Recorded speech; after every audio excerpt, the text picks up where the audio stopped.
andao amin'izay ary tsika hijery famaritan'ny baiboly ny atao hoe marina sy ny amalitsika an'ireo hevitra rehetrarehetra izay nitranga reo hoe inona ny ilazan'ny baiboly ny atao hoe marina.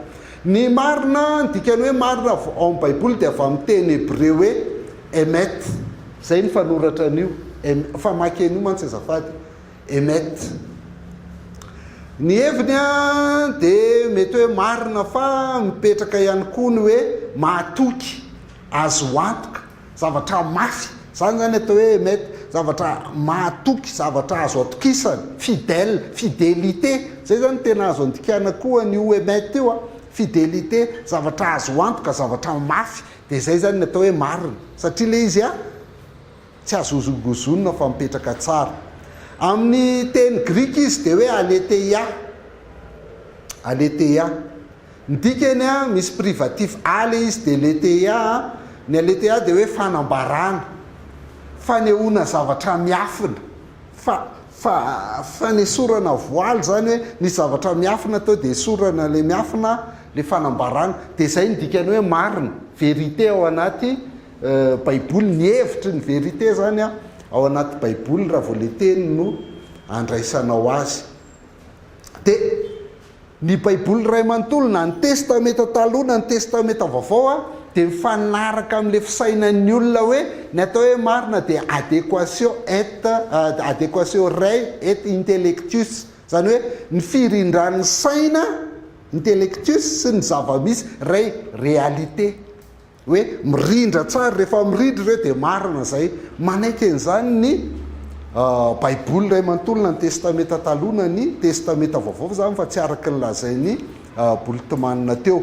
Raha ny ilazantsika azy dia ohatra zao hoe Vérité-correspondance-aux-faits, marina mifanaraka amin'ny zava-misy, zay marina mifanaraka amin'ny zava-misy, marina ao amin'ny sainao zany a mifanaraka amin'ny zava-misy, zay ny marina. Dia zay koa ny resahan'ny baiboly. Ohatra anankiray, Genesis 2:7-10 sy 4:11. Ohatra vitsivitsy fotsiny raisitsika fa rehefa mamaky baiboly nareo dia afaka mahita an'izany hoe ahoana ny fijerin'ny marina. Genesis 2:7-10 sy 4:11. Izao raha ny pirofo hamantarana anareo, raha velona koa farao, tsy alaty ianareo raha tsy tonga aty zany zandrinareo faralahy zany, benjamina io zany. Irao ny ray aminareo, areoka izy aka ny zandrinareo fa afatotra ianareo mba azona mamantatra ny teninareo raha marina na tsy. Fa raha tsy zany, raha velona koa farao dia pitsikilo tokoa ianareo. Ay, ny teny zany zareo ny zavatra tenen'ny reto rahalahy Josefa reto, satria Josefa sy ny rahalahy reo a. Josefa nahafantatra hoe rahalahiny reto, fa le rahalahiny tsy mahafantatra hoe Josefa io premier ministre égyptien io, fa everiny zareo efa maty Josefa. Dia nanaovan'ny Josefa fikafika teo zany zareo hoe mpitsikilo nareo, mila gadrainy nareo sy loatra, dia hoe zay tsy pitsikilo fa zay avany Palestina, dia misy mosary any a, dia ny raha ny dadanay zay ho aty.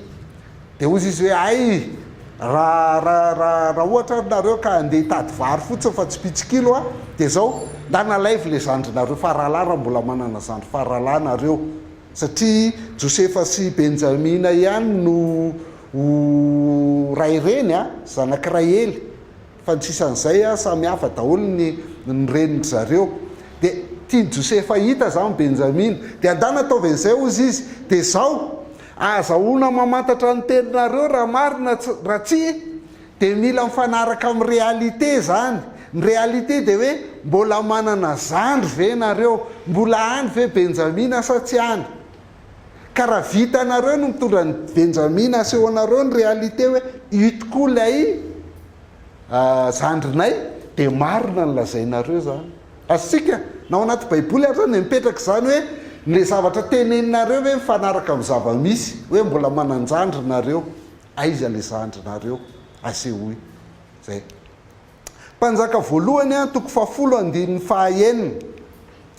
7:9 vakiko amin'ny 14 le izy ahitantsika hoe resaka i mpanjaka vavin'ny Seba sy Solomona ny eto. Ary rehefa hitan'ilay mpanjaka vavin'ny Seba ny fahendren'ny Solomona rehetra sy ny trano izay naorina, dia niteny tamin'ny mpanjaky mpanjaka vaviny Seba hoe marina ny teny reko tany amin'ny taniko ny amin'ny teninao sy ny fahendrenao. Dika zany tia lazaina zany dia hoe mifanaraka amin'ny zava-misy hitako aty rehefa miresaka aminao zao a, fa ianao tokoa ny olona endry indrindra amin'ny eto ambonin'ny tany. Antsery Solomona zany. Zay ny réalité, mifanaraka zay réalité zay dia mifanaraka amin'ny teny efa eniko tamin'izaho mbola tany aminay hoe misy olona mpanjaka endry be any Jerosalema, Solomona ny anarany. Dia tonga i mpanjaka vaviny Seba nijery an'le réalité.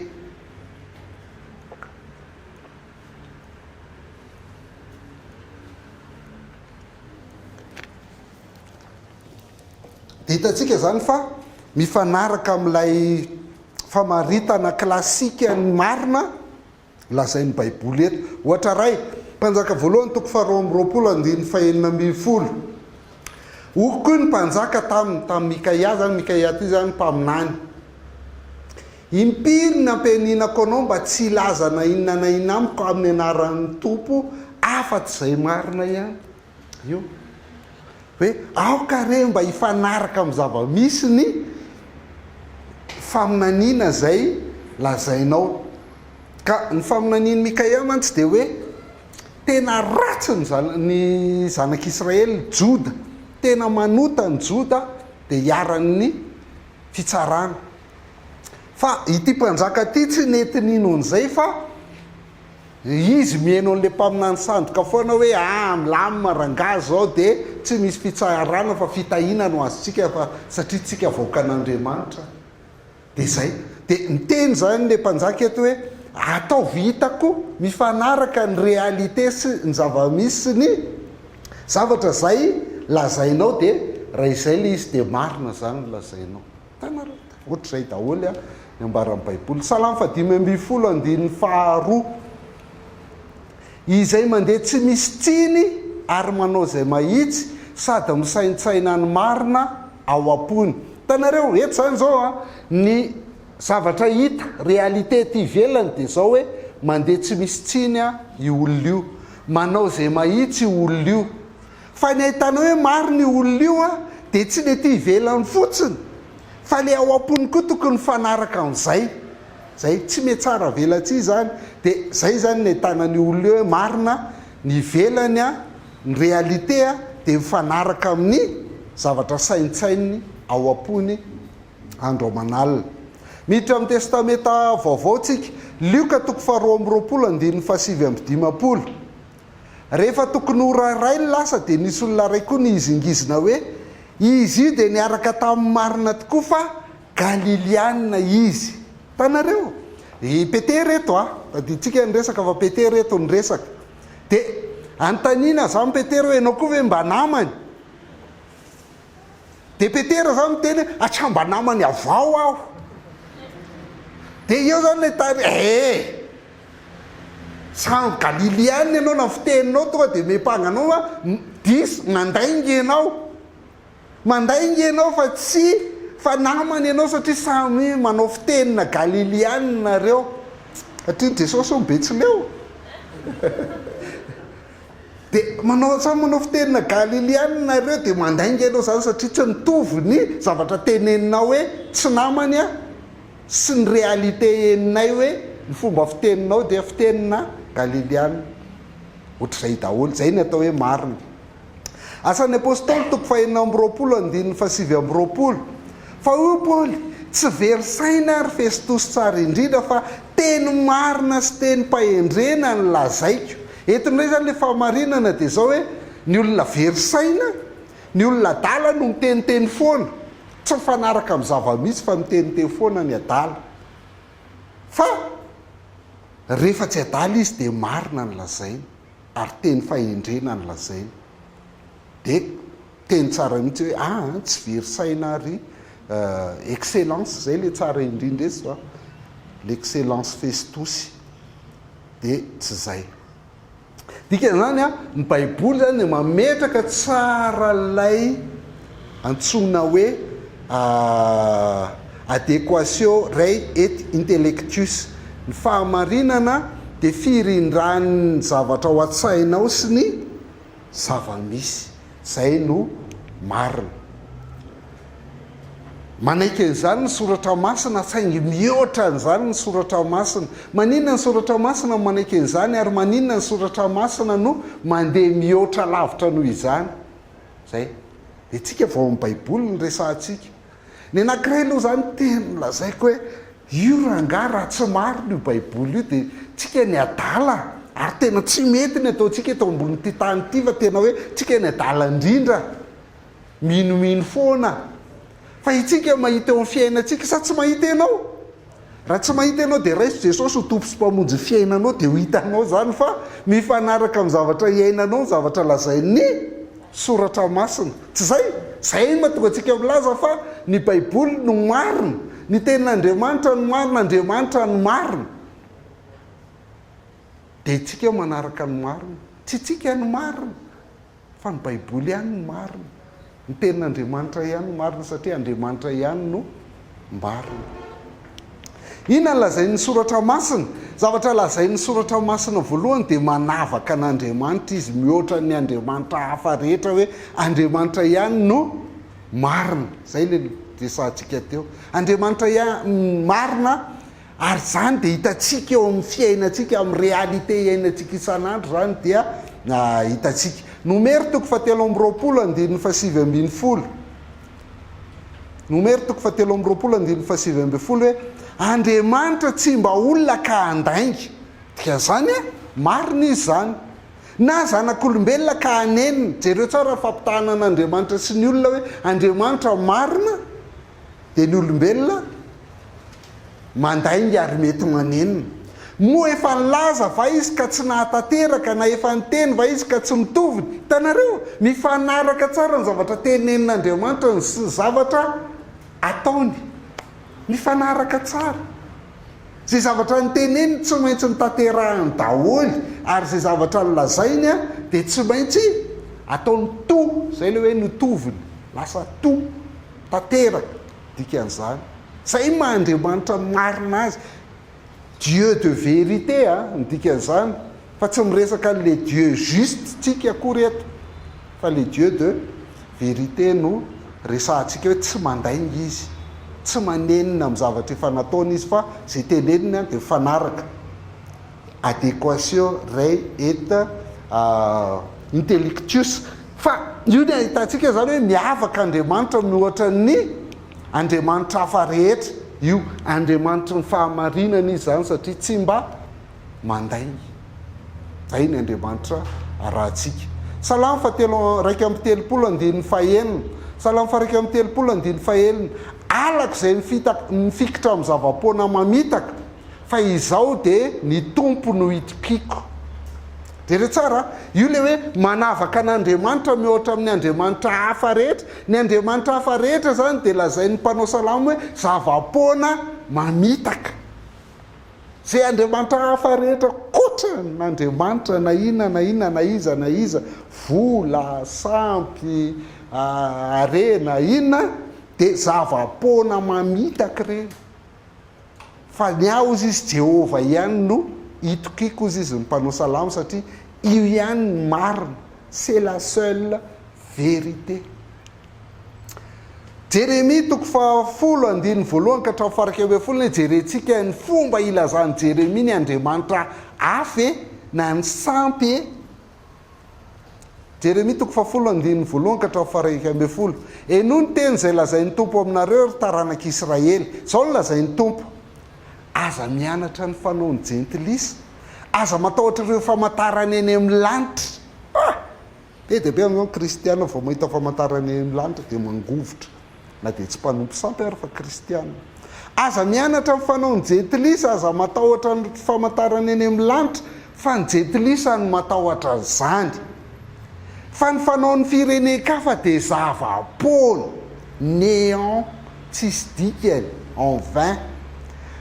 Azo kapaina tany enala inge reny Andriamanitra nireny. Asa tana mipahitao zavatra mifamaky ne reny Andriamanitra nireny. volafotsy volamena ny andravahana ny Andriamanina, ary fantsika somary to ny entiny manamafy azy mba tsetsiketsehana, manjary mizongozona izy dia menjery. Jereo le ironia be anaovan'ny Jeremia azy a, zany ny sampy, mbola mila fantsika, mbola mila maro to mba tsy enjery. Toy ny tsangakazo voaravaka izy fa tsy mahateny, entina foana izy fa tsy afaka mandeha. Zany ny Andriamanitra ny firenena, batainao dia mila ajaina tsara, iny fa mandeha, dia miodrika daholo ny olona rehefa bataina izy. Entina izy fa tsy afa mandeha, aza matahotra azy fa tsy mahatonga loza izy sady tsy mahay manisy soa koa. Amin'ny ankapobeny rehefa manao tsy mety an'ireny Andriamanitra sandoka reny ianao, tsy le Andriamanitra mamely ianao fa le mpanaradia azy hoe maninona ny ataonao an'izany ny Andriamanitra dia maty koa ianao a.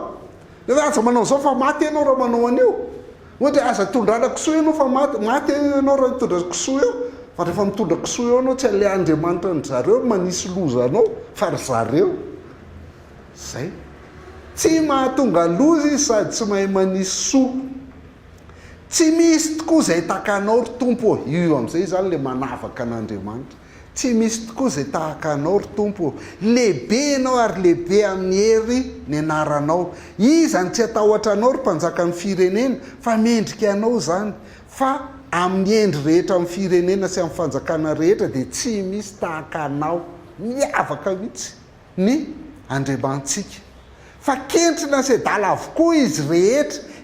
Zava-poana ny fampianarany fa tapakazo ihany zany.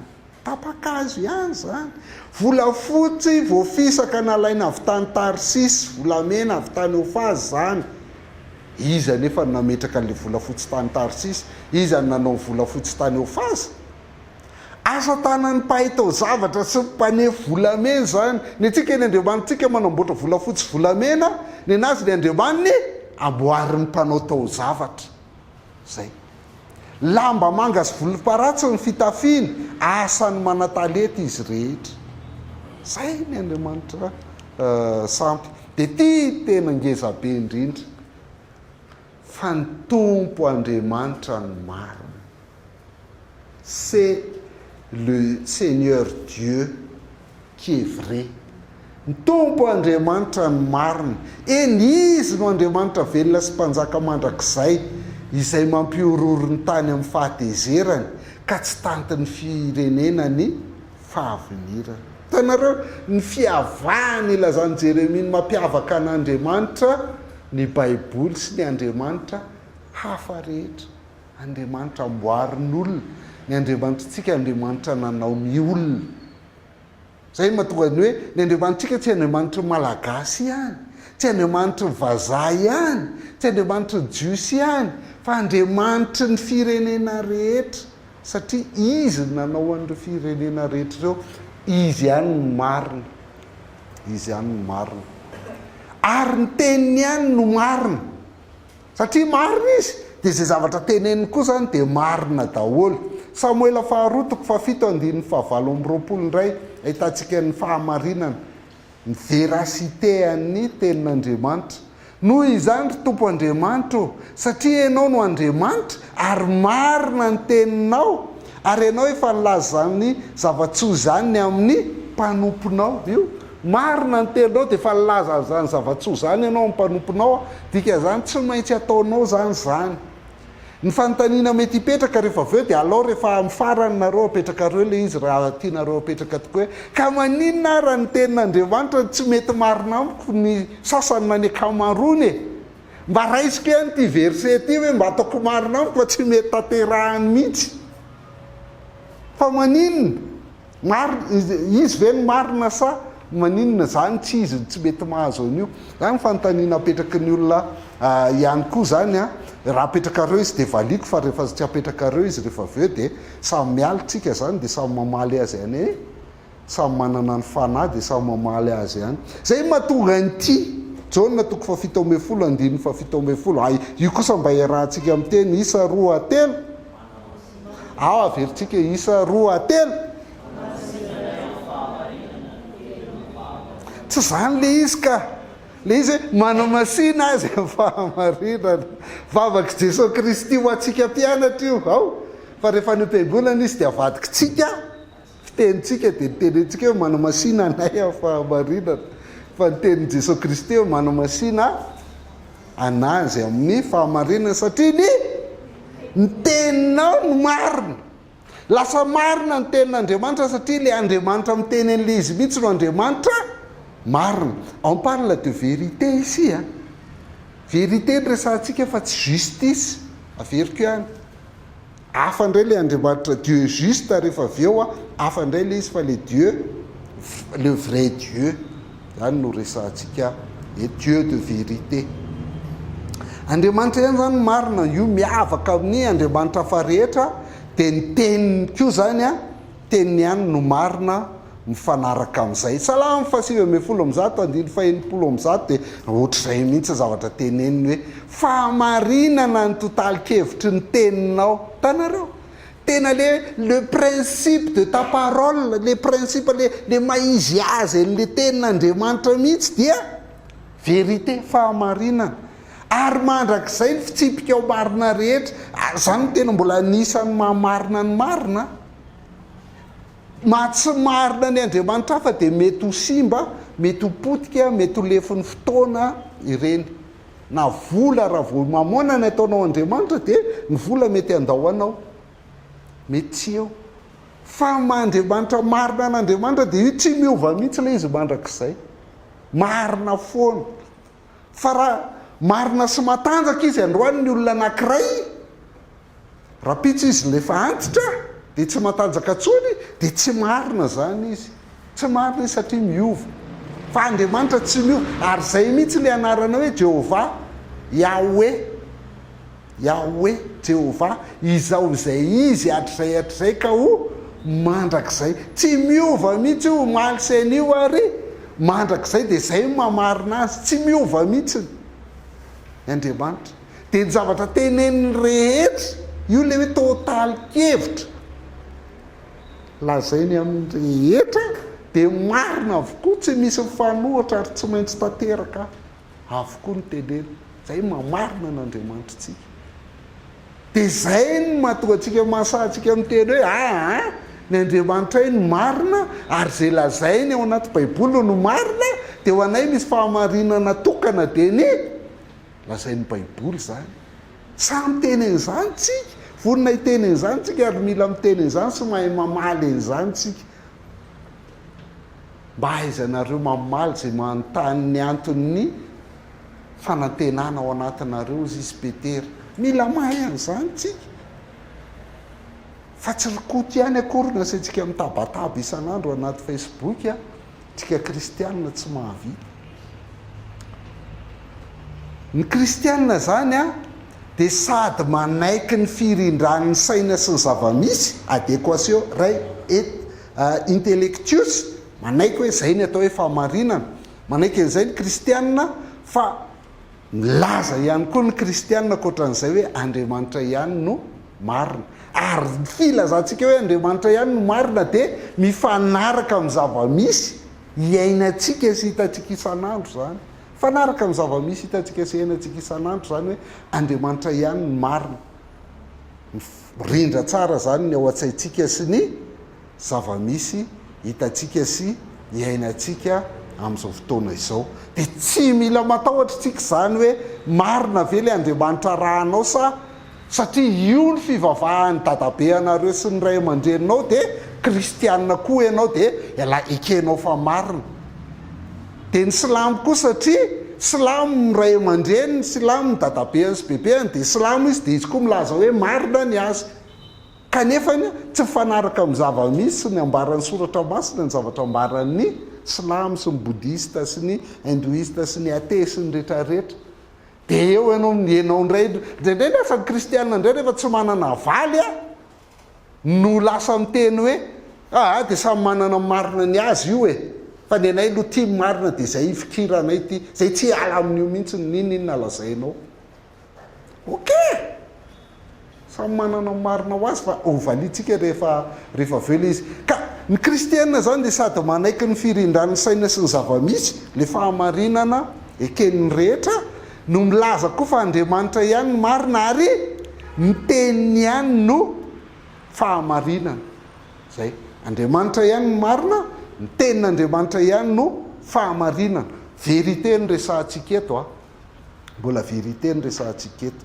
Zay zany ny zavatra kenin'ny kristianina. Dia ahoana zany raha izay no izy, ahoana zany no malitsika an'le olona rehetrarehetra teo? Satria teo le olona hoe tsy afaka mahafantatra ny zava-misy marina ny atsika e. Tena afaka mahafantatra ny zava-misy marina ve tsika? Ny réalité zany.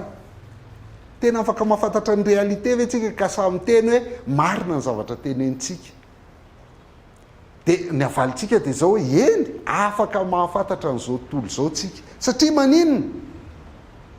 Afaka mahalala izao tontolo izao tsika rehefa mijery ny création. Satria efa naseho atsika io fahariana io création io, dia izay no mahatonga atsika mahalala n'izao tontolo izao. Any hoe miverina any amin'ny fahariana zany tsika. Dia rehefa miverina amin'ny fahariana tsika dia afaka mahita ny réalité hoe zao rehetra zao ingeka no harian'Andriamanitra e. Ary isika manokana reo anatin'izay dia no harian'Andriamanitra hitovy endrika aminy. Zava-dehibe mihitsy zay faharian'Andriamanitra mitovy endrika amin'izay. Genesis 1:7 hoe ary Andriamanitra nahary ny olona tahaka ny endriny, tahaka ny endrik'Andriamanitra no nahariany azy, lasy vavy no nahariany azy. Satria io le faharian'Andriamanitra atsika mitovy endrika amin'io a, dia lasa manana an'le fahalalan'Andriamanitra izany sika. Satria mitovy endrika amin'Andriamanitra dia mahalala ny zavatra fantatr'Andriamanitra isika, na dia ampahany fotsiny ihany aza. Na dia ampahany fotsiny ihany raha fantatsika, satria fantatsika fa io endrik'Andriamanitra io dia ny sombatsika no isika nanota, no ny fahotana dia simba lay fitoviana endrika amin'Andriamanitra. Fa tsy nialy io akory, fa mipetraka foana ao anatin'ny olombelona rehetra io. Zay mahatonga ny olombelona hoe olombelona nge nahita ny siansa, ny découverte scientifique rehetrarehetra ireny. Tany mihodina mitenany, mihodina amin'ny masoandro, misy planeta 7, misy galaxie, misy voie lactée, misy ny rehetrarehetra, dia afaka mahita an'izany rehetrarehetra zany tsika satria no hariana araka ny endrik'Andriamanitra. Ary ny olombelona koa dia nyresahan'Andriamanitra, miteny amintsika Andriamanitra, miteny amin'ny olona Andriamanitra. Ny fomba hitenenana amin'ny olona fotsiny ny ovana nandritra ny fotoana. Tamin'ny voalohany izy niresaka mivantana, na tamin'ny Adama sy Eva, na tamin'ny Abrahama, na tamin'ny Mosesy. Fa rehefa avy eo izy rehefa niteny mivantana tamin'ny Israely, zanak'Israely tamin'ny namoaka ny didy 10, dia ny zanak'Israely niteny hoe aza miteny mivantana aminay intsony ianao fa tsy zakanay, masina loatra ianao dia tsy zakanay fa mampatahotra be rehefa miteny ianao, aza miteny intsony. Dia ozy Andriamanitra hoe tsara ny teneninareo fa tsy hiteny intsony aza zany manomboka zao, tsy hiteny mivantana intsony fa izy mbola miteny a. Exodus 20 misy izany tantara zany. Dia nanomboka teo izy dia ozy amin'ny alalan'ny mpaminany amin'izay no hitenenako aminareo. Dia le mpaminany nanoratra tao amin'ny testamenta taloha sy ny testamenta vaovao zany ny apôstôly.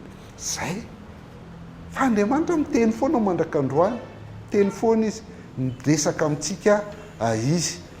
Dia dika zay isika zany lasa afaka mampifandray ny zavatra tenenin'Andriamanitra amin'ny zava-misy iainantsika. Afaka manao an'izany tsika. Ny olona rehetra afaka manao an'izany fa ny degreny tsy mitovy arakaraka ny fifandraisany amin'Andriamanitra dia ho resahantsika eo amin'ny tapany faharoa. Ohatra voalohany zany na tonga hoe olona afaka mampifandray ny teny sy zava-misy satria resahan'Andriamanitra izy, dia ny Genesis 2:7. Teo toko voalohany 2:7 dia zao toko 2:7 dia zao ny tenenin'Andriamanitra hoe ny azo fahalalana ny tsara sy ny ratsy kosa dia azo hinananao, fa amin'ny andro izay hinananao avy aminy dia ho faty koa ianao.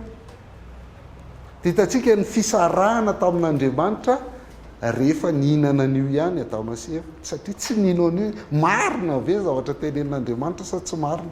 Fa matoa Andriamanitra nyresaka taminy an'io dia fantatr'Andriamanitra zany fa mahay mampifandray ny teny sy zava-misy, mahafantatra ny marina zany, dia afaka mahafantatra ny marina Adama sy Eva. satria noariny araka ny endriny. Anankiray koa raha ty ny siansa voalohany teto ambonin'ny tany afa-tsika mahita hoe mahafantatra afaka mampifandray ny teny sy ny saina sy ny zava-misy ny olombelona dia nasain'Andriamanitra dia i Adama zay nanome anarana ny biby rehetra. Dia izany tena profy mihitsy ny fananantsika saina mamantatra ny marina. Ary vovon-tany namola volan'ny Tompo Andriamanitra ny biby rehetra sy ny voromanidina rehetra dia netiny tany amindra lehilahy reny mba hitany izay anarany antsony azy avy. Ka izay rehetra ny antsondra lehilahy ny zavamanana rehetra dia izany ny anarany. Tanareo mila fahaizana be ngena ny matsiaro n'izany na mitadita izany ara tena grave ny sainy Adama sy Eva. Zany mahatonga ny olona miteny hoe ny antsika eny zao ny 10% ny saintsika fotsiny io ampiasaintsika io dia io rehefa betsaka ny fitadidiana fa raha ampiasaintsika daholo ny saintsika rehetra dia mahavita zavatra ingeza be tsika. Fa tsisy taratasy tamin'ny andron'ny Adama sy Eva, tsisy stylo, tsisy ordinateur anaovana banque de données. Fa mipotra ny liona dia ozy izy hoe liona iny, mipotra vitsika dia vitsika iny ozy izy, mipotra ny alika dia alika iny ozy izy, mipotra ny kisoa dia ozy izy hoe alika ihany iny. Fa tsy tadidiny hoe efa nanonona alika ane izy teo na hoe ay kisoa io. Mahery rangaly Adama, mahery tsisy. Dia hatramin'izao dia toizantsika fotsiny ilay anarana biby rehetrarehetra izay nomeny Adama.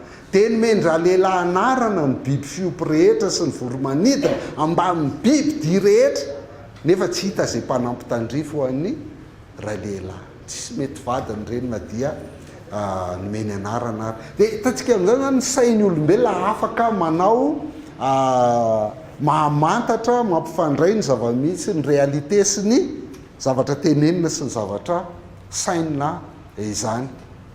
Dia anankiray koa hoe ny teny naharina n'izao tontolo izao, hitantsika hoe tena ao anatina fahamarinana mihitsy tsika io, satria teny nanaovana n'izao tontolo izao hitantsika hoe ny teny Andriamanitra hoe misy ny mazava dia nisy ny mazava. Ny teny izy hoe aoka hisaraka ny abakabaka ambony sy ny abakabaka ambany, ny saraka ny abakabaka ambony sy ny abakabaka ambany. Rehefa ny teny izy hoe aoka hisy tanymaina dia nisy ny tanymaina dia nasiny amin'izay ny hazo isan-karazany. Dia amin'ny alalan'ny teny daholo naharian'Andriamanitra n'izao tontolo izao. Hitanareo ilay firindran'ilay teny sy ilay réalité hitantsika io. Salamo 7:3 tamin'ny tenin'ny Tompony nanaovana ny lanitra ary ny fofinain'ny vavany no nanaovana izay rehetra ao aminy. Io dia ndikan'izay zany dia amin'ny fahariana mihitsy dia hitantsika hoe mifanaraka ny teny sy ny zava-misy, mifanaraka ny sain'Andriamanitra sy ny zava-misy amin'izao tontolo izao. Dia nasimban'ny fahotana ary zany dia tsy manova ny planin'Andriamanitra izay efa nianarantsika teto amin'ny gasemeny be foana hatramin'izay. Jona toko voalohany 9:7 tamin'ny voalohany teny ary ny teny tao amin'Andriamanitra ary ny teny dia Andriamanitra ary izy dia tao amin'Andriamanitra hatramin'ny voalohany 9:7.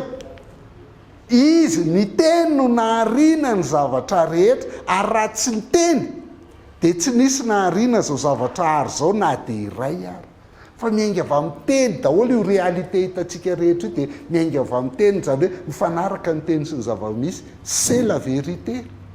Dia afaka mahafantatra ny vérité tsika vao mahita, vao mihiratra amin'ny masontsika dia afaka mahafantatra an'izany tsika hoe teny nahariana azy. Hebreo 12:7 finoana no ahafantarantsika fa ny tenin'Andriamanitra no nanaovana izao tontolo izao, ka tsy izay zavatra hita maso no nanaovana izao tontolo izao, fa ny tenin'Andriamanitra tsy hita maso. Tanareo mirindra daholo zavatra rehetra ao anaty Baiboly. Dia izany ve dia mbola isy ihany ilaza fa ianao ny zavatra kely mba hitanao ilay tantara kely arianana mba hitanao amin'ny Baiboly dia reny zay sy tiavanao hoe ridicule be Baiboly zany foana ny ataon'ny zalahy reny rehefa manadala Baiboly, zay kely blitika ny hitanao dia mezanao. Fa rehefa tena jerenao Baiboly io mirindra milamy maro fahamarinana tsara mihitsiny io Baiboly io.